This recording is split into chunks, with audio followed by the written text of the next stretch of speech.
Hello, this is AmK. You're watching part 5 of my deep dive series into the Benoit murders. In this part, we'll take a look at the search warrant for the home and the more thorough crime scene summary. In part 4, I went over the initial walkthrough and ended with Detective Harper meeting with Judge Chris Edwards to obtain the search warrant. And in part 4, I shared crime scene photos that were in the file. There are more photos than what I showed in part 4, but I ran into a situation with not having enough space to export the video, so I had to choose ones that were most relevant to the description in the summary. I will add others as necessary, and I also want to say I am thrilled how many people are watching. I'm just a girl who's been a wrestling fan my entire life. I've been watching since I was a kid with my dad. I'm literally old enough to remember the first WrestleMania. 1985, I believe it was. I was 8.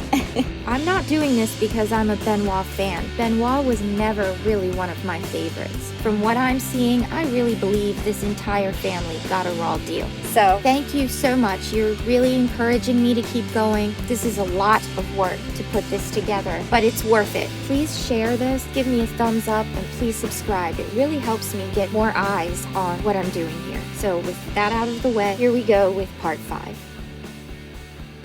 And we are starting part 5 with the residence search section.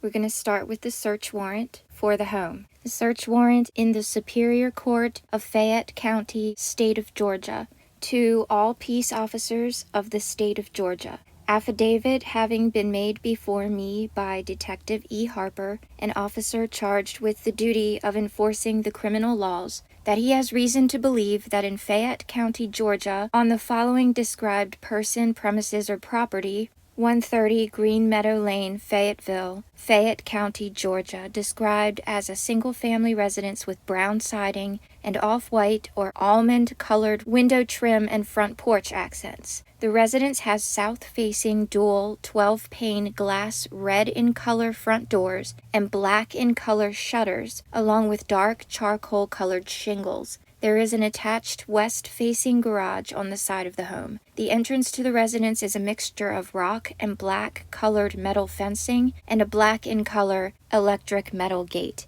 And if you have watched part 2, you know how I feel about that gate. It's just a mess. There is now located certain instruments, articles, persons, or things, namely 1 deceased adult female, 1 deceased adult male, 1 deceased juvenile male, clothing of each and any enclosed contents in the clothing, bodily fluids, and trace evidence that may contain DNA, white cord, telephones, both residential and cellular, with the ability to store messages and other data to include text messages, paperwork, or documents that are handwritten or otherwise printed containing phone and address listings, daily scheduling, financial statements, court documents, medical papers that may assist in developing a motive, any medication and drugs, prescription or otherwise, alcoholic beverages or containers, as well as any desktop computers, laptop computers, personal digital assistants, flash drives, hard drives, or any device that is capable of storing electronic information that will assist developing a motive. These devices may include internet history files, image files, documents, databases, or any other type of computer file. Further, these items may be located in an area on electronic media or devices that has been password protected. All items of electronic media, including cellular phones, will be seized as on-scene searching is impractical, which is evidence in the violation of Homicide OCGA 16-5-1, based on the affidavit given under oath of affirmation and all other evidence given to me under oath or affirmation. I am satisfied that there is probable cause to believe that a crime is being committed or has been committed, and that the property described above is presently located on the person, premises, or property described above. Continued. You are hereby commanded to enter, search, and seize within 10 days of this date the person, premises, or property described above. A copy of this warrant is to be left with the person searched, or if no person is available on the premises or vehicle searched, and a written return, including an inventory of anything seized, shall be made before me or a court of competent jurisdiction without necessary delay after the execution of this search warrant. So ordered this 25th day of June, 2007 at 6:50 p.m. Signed, Chris Edwards, Judge of the Superior Court, Fayette County. And we do have the return of service. They executed this search warrant on the 25th day of June 2007 at 7:00 p.m. and searched the person, premises, or property described in the warrant. A copy of this warrant was left in the following conspicuous place because no one was available to be given the warrant, so they just left the warrant laying on the kitchen table. And it says, attached hereto is an inventory consisting of 27 pages of the instruments, articles, or things which were seized in pursuant to this search warrant. This inventory was made in the presence of Investigator M. Harris, and I swear, affirm, that this inventory is a true and detailed account of all instruments, articles, or things seized pursuant to this search warrant. And that's signed by the affiant, Detective E. Harper, sworn to and subscribed to before me the 16th day of July 2007 at 4:35 p.m., signed by Chris Edwards, Judge of the Superior Court, Fayette County. So, and attached are the 27 pages of the chain of custody of items seized. And we will go over all of that, but I'm trying to work through this in some kind of specific order. So now that the police have obtained the search warrant, they are able to do a more thorough search of the property. And now this is the case summary of the more thorough walkthrough of the home after they have obtained the search warrant, when they can open drawers and they can move the bodies and start looking for more details into what may have happened here. Once back at the residence, I learned the Fayette County Sheriff's Office Crime Scene Unit had been through the residence, photographing the scene, and already arranged for the removal of the 3 bodies with the Fayette County Coroner's Office. The bodies were transported to the Georgia Bureau of Investigation's Crime Lab for autopsies. Lieutenant Powell of the Sheriff's Office Crime Scene Unit, his investigators, and B. Huddleston of the Fayette County Coroner's Office were present when the bodies were removed for transport. Powell prepared a separate investigative report to summarize the crime scene unit's activities at the residence and during the investigation. And as always, those reports are in here. In the part coming up next, I'm going to go through those individual reports. Lieutenant Powell reported that when the cover over the body of Nancy Benoit was moved, they observed a white cord tied around her neck. Lieutenant Powell noted the white cord had an S-video style cable run through it near the backside of Nancy Benoit's neck and down her back to where her hands were tied together by a coaxial style cable. Nancy Benoit's hands were tied together high up on her back in the area of her shoulder blades. Lieutenant Powell stated there was an obvious lack of lividity in Nancy Benoit's hands. This indicated Nancy's hands may have been bound prior to her death. Nancy Benoit's feet were also taped together with black tape similar to the tape Chris Benoit uses when working out. Several rolls of similar tape were located in the home. Located over the tape was a power cord from a small electronic device that was tied in knots to hold the feet together. How did they know it was a power cord from a small electronic device? Anyway, Lieutenant Powell advised it was difficult at the scene to determine if Nancy Benoit had been engaged in a struggle due to the stage of decomposition in her body. Now remember, it was warmer in the room where Nancy Benoit was found. So, I don't know. Maybe it's nothing. A further and more complete exam would be done during the autopsy process at the crime lab to help determine if any injuries or bruising are present. It was noted that there was no obvious signs of a struggle in the home. Now, this is where at the crime lab is where Dr. Chris Sperry gets involved in this story. And if you saw part 4, I sort of did a little foreshadowing into that. There's some corruption there. I'm gonna do a little investigating into the crime lab.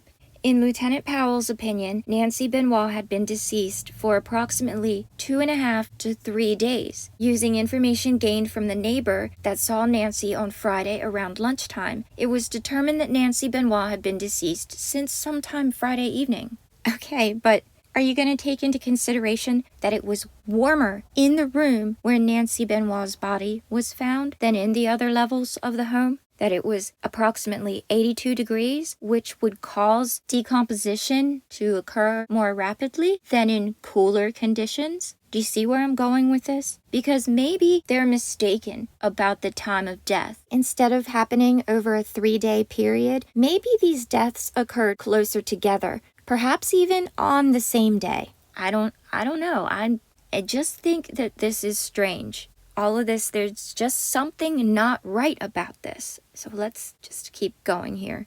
Lieutenant Powell advised that while walking through the home, he located what appeared to be small pieces or remnants of the white cord found on the neck of Nancy Benoit. Lieutenant Powell stated the remnants were located on the tile floor near the kitchen table. The remnants were photographed. Lieutenant Powell stated that when the body of Daniel Benoit was moved, they noted rigor in the body. Powell advised the full rigor mortis may have started to loosen slightly. The loosening of rigor is known to occur approximately 36 to 48 hours after death, as the body is beginning the decomposition process. Lieutenant Powell advised his opinion was that Daniel Benoit died within a few hours after Nancy due to her more advanced stage of decomposition. But again, it was warmer in that room. While removing the body of Chris Benoit, Lieutenant Powell advised he noticed a small black mark on Benoit's left hand. Powell stated the mark appeared to be some type of friction burn or discolored smudge. The mark was in a position at the base of Chris Benoit's left index finger near knuckle on the thumb side. The mark appeared consistent with a mark that could be made by the friction on Benoit's hand while tying knots with the coaxial or S-video cable used to bind Nancy Benoit. Sure, it could have been from a number of things. But these guys are just leaping off the deep end like, yeah, this guy is guilty. They're not considering, Occam's razor, people. I just think it's just strange. Maybe that's just me. Lieutenant Powell also observed 2 small areas of what appeared to be dried blood on the body of Chris Benoit. Okay, now check this out. The first area was on the bridge of Chris Benoit's nose. The second area was in the nail bed of Chris Benoit's right index finger. But Lieutenant Powell made the decision to transport the bodies prior to collecting samples of the suspected dried blood. Lieutenant Powell made this decision as it had been his experience to transport bodies, quote, as is, to the crime lab. Lieutenant Powell stated that it was his intention to collect the samples during the autopsy. Oh, good. That's great. That's good. Let's go. Let's see what else they found here. At the crime lab, Chris Benoit's body was removed from the bag used during transport. And oh shit, Lieutenant Powell was unable to locate the small areas of suspected blood and therefore unable to collect samples. Well, I'll be damned. What the hell? Yep, it's just gone. But based on his experience, he made the right choice. You've got to transport the body as is. This is bullshit. Upon my arrival back at the home, I met with other investigators and explained what evidence we needed to locate and collect from the property. This included any items that may provide explanations or a motive for the incident. As a part of the search, I wanted to collect any paperwork that may indicate financial troubles, pending court proceedings, medical issues, or any documents that may be evidence in the incident. I explained, as a part of the search, I wanted to collect any drugs in the home, prescription or otherwise. I also asked that the cellular phones and any answering machines be collected, along with any other items that will help develop a timeline of the incident. Investigators were given separate areas of the residence to begin the evidence collection. I started in the upstairs office area where the body of Nancy Benoit had been located. And as always, in this instance, is Detective Harper of the Fayette County, Georgia Criminal Investigations Division.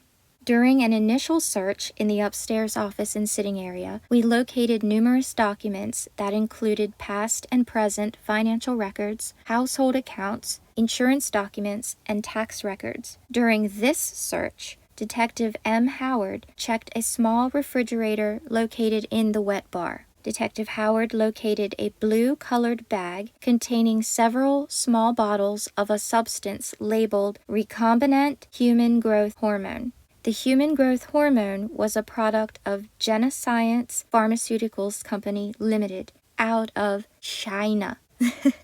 3 insulin syringes were also located in the blue bag. Detective Howard prepared a separate supplemental report in reference to locating the container of human growth hormone. Now remember though, in the autopsy report, there was no human growth hormone in Chris Benoit's system. And I'm going to show you that. We'll get there eventually. But like I said, I'm trying to build something here. So for now, just be aware that it's not there. It wasn't there.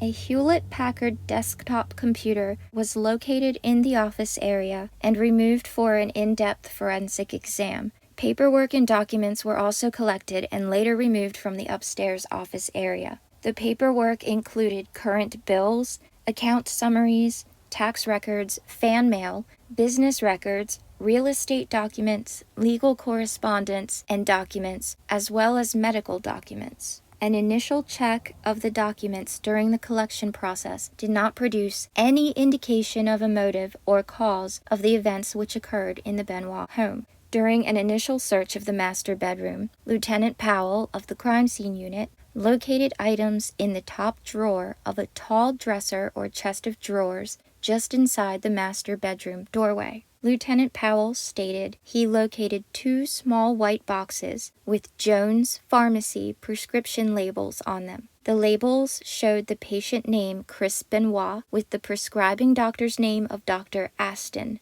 The labels also identified the contents as testosterone, 200 milligrams per milliliter. One label showed a prescription date of March 21st, 2007, and the second showed a date of May 9th, 2007.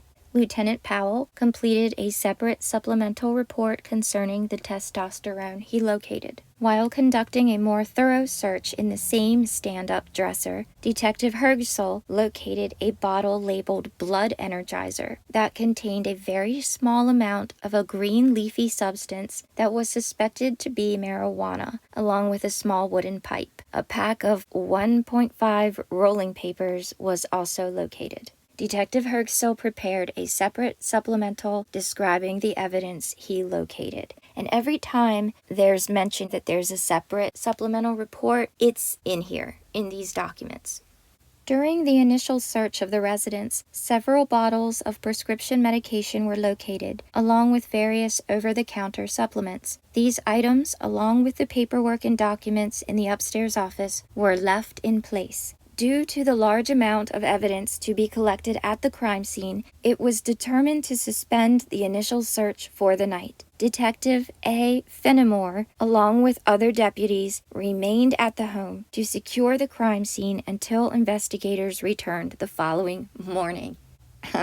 I'm having flashbacks of election night. Ooh, it's getting late. We need to stop collecting evidence. Everybody go home except for Detective Fenimore, along with other deputies. Which ones? I want to know. Which other deputies remained at the home to, quote, secure the crime scene until investigators returned the following morning. One of the reasons I'm so bothered by this is that later, when you see the amount of times that the family needed to call these investigators to return to the home because the family found items of concern, maybe this is normal, but this just seems really strange to me. The Fayette County Sheriff's Office Drug Suppression Task Force, whoa, my God, was made aware of the prescription medications, testosterone, human growth hormone, and suspected marijuana located in the Benoit home. Holy shit. Prior to leaving the residence, I was advised that Detective Turner spoke with Paul and Maureen Toffoloni, the parents of Nancy Benoit, and advised them of the deaths. Detective Turner advised that the parents were familiar with problems between Chris and Nancy in the past, but could not offer any reason or explanation for what had happened. Detective Turner also spoke with Margaret Benoit, the mother of Chris Benoit. Detective Turner advised her that Chris, Nancy, and Daniel had been found dead in their home. Turner advised that while speaking to Margaret Benoit, he was told that Nancy had called her around the end of March. According to Margaret Benoit, Nancy stated she and Chris had been having trouble, and that Chris was apparently, quote, not doing the right thing on the road. Margaret Benoit stated Nancy told her that she, Nancy, was going to deal with it in the near future. Detective Turner also advised that Margaret Benoit planned to talk to Chris during a planned visit in July. Margaret Benoit could offer no explanation of the events in her son's home. At the time, Detective Turner was unable to reach Martina Benoit, who is Chris Benoit's ex-wife. Martina Benoit is the mother and guardian of Chris Benoit's children, David and Megan.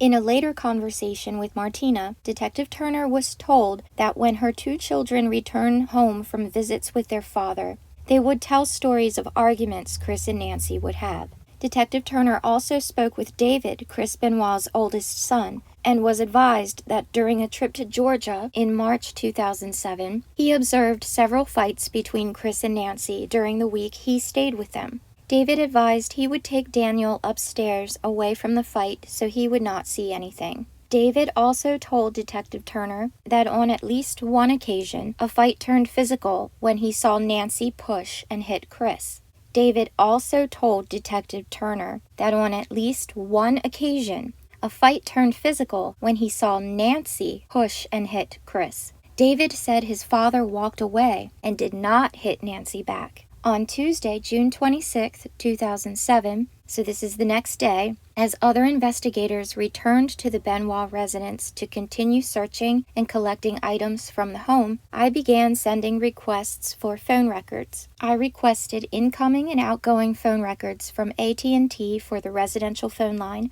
from June 1, 2007 to June 26, 2007. I also requested cellular phone records from Verizon for the two cellular phone lines owned by the Benoits. I asked Verizon to provide me with incoming and outgoing calls from June 1, 2007 to June 26, 2007, as well as text message detail for the same dates. Now, these text message records are in these documents, and if you recall in part 3, I believe, I showed you this roster of the divas in 2007 because in those statements, Nancy had apparently told people that she thought Chris was having an affair with one of the divas. Well, in these text records, one of these divas' names pops up more than once. Foreshadowing, people. Subscribe so you don't miss it. Once back at the Benoit residence, I assisted in collecting items to be removed from the residence. The items removed included what investigators located during the initial search of the Benoit home on June 25, 2007, and a more complete search on June 26, 2007. As investigators searched the master bedroom, bathroom, and closet, they located several bottles of prescription medications. Along with the testosterone prescribed to Chris Benoit, investigators located a bottle labeled carisoprodol soma 350 milligrams, which was filled on May 12, 2007, and contained 40 pills of the original 100 quantity. The prescribing doctor's name showed Dr. Phil Aston. An empty bottle of Lorcet hydrocodone was also located with a 2004 fill date and showed Dr. Phil Aston as the prescribing doctor. Prescription medications in the name of Nancy Benoit included a bottle of hydrocodone Lorcet 10/650 milligrams, which was labeled as prescribed by Dr. Phil Aston to Nancy Benoit and filled on June 19, 2007. Of the original 120 quantity, 82 remained in the bottle. The prescription was filled at a CVS pharmacy in Peachtree City. A second bottle of hydrocodone, Lorcet, 10/650 milligrams, was located, which was prescribed by Dr. Phil Aston to Nancy Benoit. The prescription was filled on June 9, 2007, with 120 pills. The bottle was empty when it was located. This prescription was filled at a Publix pharmacy in Peachtree City. A third bottle of hydrocodone Lorcet, 10/650 milligrams, prescribed to Nancy Benoit, was also located. The bottle was prescribed by Dr. Phil Aston and filled on May 30th, 2007 for 120 pills. The prescription was filled at a CVS pharmacy in Peachtree City and was empty when it was located. A bottle of alprazolam, which is Xanax, 2 milligrams, prescribed to Nancy Benoit by Dr. Phil Aston, was located. The prescription was filled on June 5, 2007 for 120 pills. A total of 81 pills remained in the bottle. Holy shit. A second bottle of alprazolam, Xanax, 2 milligram, was also located. The bottle was prescribed to Nancy Benoit by Dr. Phil Aston and was filled on April 27, 2007. What the fuck? There were a total of 16 pills of the original 120 pills remaining in the bottle. A single blue in color pill, hydrocodone, was also located in this bottle. A bottle of carisoprodol, Soma, 350 milligrams, was also located, which was prescribed to Nancy Benoit by Dr. Phil Aston. The prescription was filled on February 6, 2007, and 4 pills of the original 60 pills remained in the bottle. A full bottle of naproxen, 500 milligrams, which was filled in November 2006 and prescribed by Dr. Aston, was also located, along with a 2005 prescription of Lunesta, 3 milligram, prescribed by Dr. Youngblood from Texas. Okay. Along with the prescription medications, a large bottle of pills labeled 222 was located. The information on the label described the contents as a mixture of acetylsalicylic acid, codeine phosphate, and caffeine. These items were collected and placed in evidence. I learned that while searching the laundry room, investigators found several prescription bottles and some miscellaneous over-the-counter supplements. A prescription bottle of hydrocodone Lorcet, 10/650 milligrams, was located that was prescribed to Chris Benoit by Dr. Phil Aston. The prescription was filled on June 22, 2007, and of the 120 pill originally in the bottle, only 85 whole pills and 2 half pills remained. Oh, here we go. A second bottle of hydrocodone Lorcet, 10/650 milligram, was also located that was prescribed to Chris Benoit by Dr. Phil Aston. This prescription was filled on June 8, 2007, and none of the prescribed 120 pills remained. A third bottle of hydrocodone Lorcet, 10/650 milligram, located that was prescribed to Chris Benoit by Dr. Aston. The prescription was filled on December 1st, 2006, and of the prescribed 150 pills, the bottle contained 81 whole pills, 8 half pills, and 2 quarter-portioned pills. In the laundry room, investigators also located a prescription bottle of alprazolam, Xanax, 2 milligrams, that was filled on June 8, 2007. This medication was prescribed for Chris Benoit by Dr. Phil Aston. Of the original 150 pills, the bottle contained 61 whole pills, 17 half pills, 4 quarter-size pills, and 1 pill that appeared to be approximately 1/3 in size. A prescription bottle of carisoprodol, Soma, 350 milligrams, was also located that was filled on May 24, 2007 for Chris Benoit. The prescription was written by Dr. Phil Aston and originally contained 100 pills. The bottle was empty when it was located. 2 bottles of sertraline, Zoloft, 25 milligrams, were located. The prescriptions were written by Dr. Phil Aston to Chris Benoit. The first prescription was filled on November 2, 2006, and none of the prescribed 30 pills remained. The second prescription of sertraline, Zoloft, was filled on December 11, 2006, and 26 of the prescribed 30 pills remained in the bottle. An empty bottle of Cymbalta 60 milligrams, which was filled in July 2006 and prescribed by Dr. Aston, was located. A prescription bottle of Ambien 10 milligrams, which was filled in 2004, was also located, but due to the age of the label, I was unable to determine who prescribed the medication. An over-the-counter GNC brand of dehydroepiandrosterone, DHEA, was located along with amino acid supplements, protein supplements, and ephedrine supplements.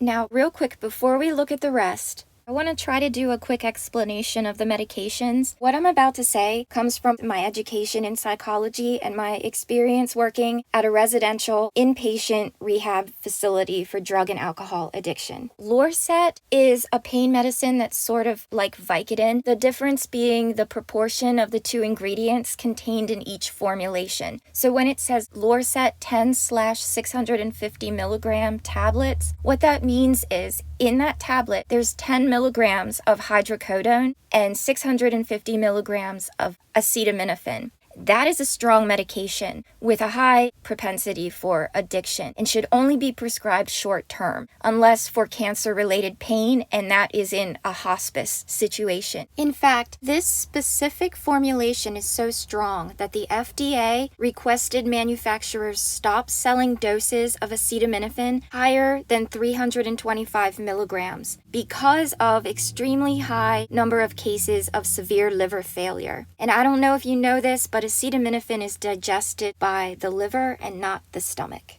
But what is really important here is the date that these were filled. Nancy was getting 120 Lorcet tabs every 10 days. That's extreme. And the fact that Nancy went to different pharmacies to get this prescription filled is an indication to me that she was aware that she should not be filling this many times. And then also notice, Nancy filled her prescription for Lorcet on June 19th, 2007. And Chris filled his prescription on June 22nd, 2007, which is the day they allege he killed Nancy. And then on top of that, they had Xanax, 2 milligrams. Now, in my experience, 2 milligrams is a hell of a dose. Usually it's 0.5 milligram to 1 milligram to start. And Xanax also has a high propensity for addiction. And it is a benzodiazepine. And that type of medication, if you've been taking that regularly, a large dose, over an extended period of time, it's not recommended for someone to try to stop taking it on their own. They need medical supervision because you could have a sudden drop in blood pressure, which could cause seizures, and that could lead to death. Soma is a muscle relaxer, sometimes prescribed for pain. So on paper, this doesn't look good at all. Another thing that stands out to me about this is keeping the medications in different locations, and then the ones that were found in the laundry room, the pills were broken into segments. That could be an indication that either somebody was trying to cut back or that somebody was slightly increasing a dose. So what I would love to know is, who was hiding pills from whom? Was Nancy taking Chris's prescriptions and hiding it and piecing out pills to him? Or was Chris hiding his pills from Nancy? I don't know. There's definitely more to look at here. So, based on just looking at this information alone, if this was put in front of me and I had to make a decision based on my own experience, which of these two had a problem with prescription medications, I would have to choose Nancy. Because getting 120 pills every 10 days, that should not have occurred. And she went to different pharmacies to fill the prescription. So I think Nancy knew it wouldn't be a good look to go back to CVS 10 days later, but 20 days later, maybe not so bad. But aside from that, there is still a portion of the summary to go over, so let's get back to that. During a search of the kitchen area, Lieutenant Tommy Pope advised he located a balled-up combination of a tube sock and tape. The sock and tape was located in the kitchen trash container, buried under some assorted trash. The sock and tape appeared to have dried blood soaked into it and human hair wrapped up in it. The sock and tape seemed to be a makeshift gag. The long dark hair with the gag was consistent with the color and length of Nancy Benoit's. In combination with the blood on the gag and the small amount of blood located under Nancy Benoit's head, it was believed the gag was used on Nancy prior to her death and later discarded in the trash can. Later DNA tests would help prove the item may have been used to gag Nancy Benoit. The kitchen trash also contained several beer cans and miscellaneous other household trash. In the kitchen, it appeared the dishes had not been washed in a few days. During a later conversation with the neighbor Holly Schrepfer, I was advised that Nancy would have never left the dishes sit unwashed for any period of time. If you've been watching, you know that now we're right back on track here. We already went through Pam Clark's statement.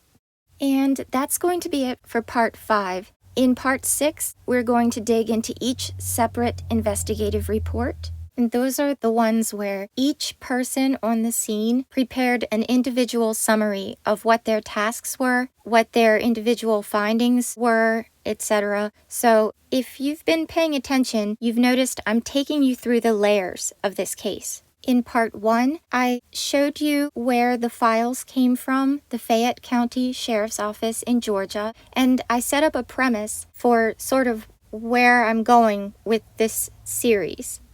In part 2, I showed you the official narrative and the timeline, and we looked at supplemental case summaries from first responding officers during the welfare check. And in part 3, we looked at some statements from Nancy's sister, friend, and the Benoit's neighbor, and what they speculated may have been going on. In part 4, I showed you some crime scene photos, along with a summary of the initial walkthrough of the home by Criminal Investigation Division. And in this part, we went through the search warrant and the summary report after the search warrant was served. So in part 6, we're going to spiral even deeper to get an even more detailed account of what was found in the Benoit home. But that's it for now. Thank you so much for watching. I am completely blown away by how many have been watching. Leave a comment, let me know what you think about all of this. If you know anyone who might be interested, please share, and don't forget to give a thumbs up and subscribe. This is AmK, and I hope you have a great